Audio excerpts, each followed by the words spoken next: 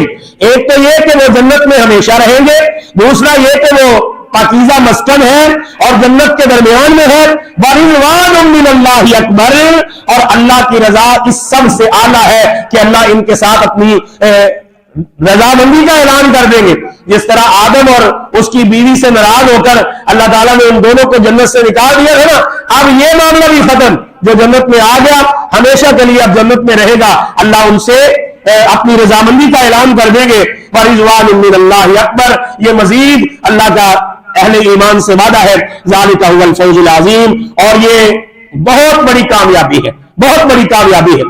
اس کے بعد اللہ رب العالمین نے رسول اللہ کے صحابہ کا ذکر فرمایا ہے, ان کے فضائل بیان فرمائے ہیں, اور اللہ تعالیٰ نے ان کے وصف بھی بیان فرمائے ہیں کہ وہ صحابہ والسابقون الاولون من المہاجرین والانصار, جو ایمان میں سبقت لے جانے والے, پہلے کلمہ پڑھنے والے, وہ مہاجرین میں سے اور انصار میں سے, والذین اتبعوہم بإحسان, اور اسی نیکی کے ساتھ جو ان کی اتباع کرنے والے, رضی اللہ عنہم, اللہ ان سے راضی ہے, ورضوا عنہ, اور وہ اللہ سے راضی ہے, وأعد لهم جنات تجری تحتها الانہار, اللہ تعالیٰ نے ان کے ساتھ وہی جنتوں کا وعدہ کیا جس کے نیچے نہریں جاری, اس میں ہمیشہ رہیں گے, اور یہ بھی بہت بڑی کامیابی ہے. اس کے بعد اللہ رب العالمین نے مسجد نبوی کا ذکر فرمایا ہے کہ مسجد نبوی پہلے دن اس کی بنیاد تقوی پر رکھی گئی ہے, اور اس کے مقابلے میں مسجد زرار منافقین نے, چونکہ منافقین کا ذکر پیچھے آ رہا تھا, منافقین کی ایک اور قبیح حرکت کا ذکر کیا کہ منافقین مدینہ نے نا مسجد نبوی کے مقابلے میں ایک اور مسجد بنا لی, اور مسجد بنانے کے بعد جس کو مسجد زرار کہا گیا, وہ مسجد بنانے کے بعد انہوں نے اللہ کے رسول کو دعوت دی کہ اللہ کے نبی آپ آ کر ہماری مسجد میں نماز پڑھائیں تاکہ ہماری مسجد کو برکت حاصل ہو. اللہ کے نبی اس وقت تبوک کے لیے نکل رہے تھے سفر پر, اس لیے اللہ کے نبی نے فرمایا, وعدہ کر لیا کہ میں تبوک سے اگر واپس آیا تو پھر میں آ کر آپ کی مسجد میں نماز پڑھاؤں گا.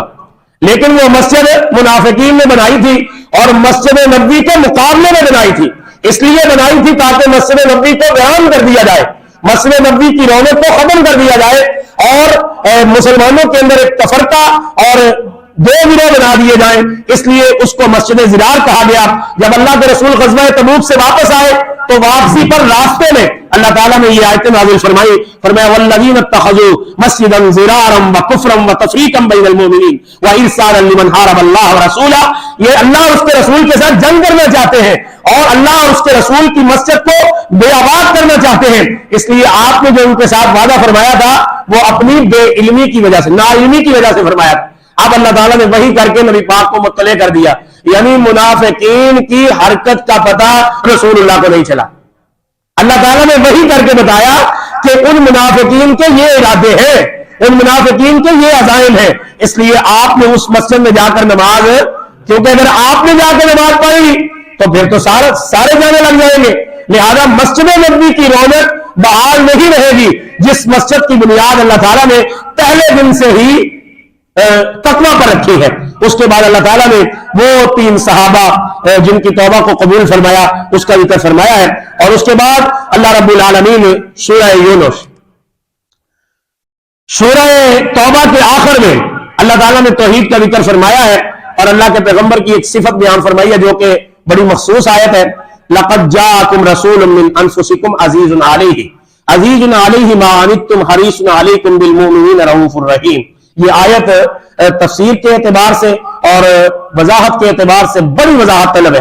اس آیت میں اللہ تعالیٰ نے اپنے نبی کی ایک صفت بیان فرمائی ہے, فرمایا لقد جاءکم رسول من انفسکم, البتہ تحقیق تمہارے اندر ایک رسول آیا ہے تمہاری جانوں میں سے, عزیز علیہ, وہ تمہیں اپنی طرف بڑا عزیز رکھتا ہے, ما عنتم حریص علیکم بالمؤمنین رؤوف الرحیم, تمہارے ایمان پر لالچ کرنے والا ہے, تم مومن ہو جاؤ تو وہ خوش ہوتا ہے اور مومنوں کے ساتھ بڑا رؤوف بھی ہے اور رحیم بھی ہے.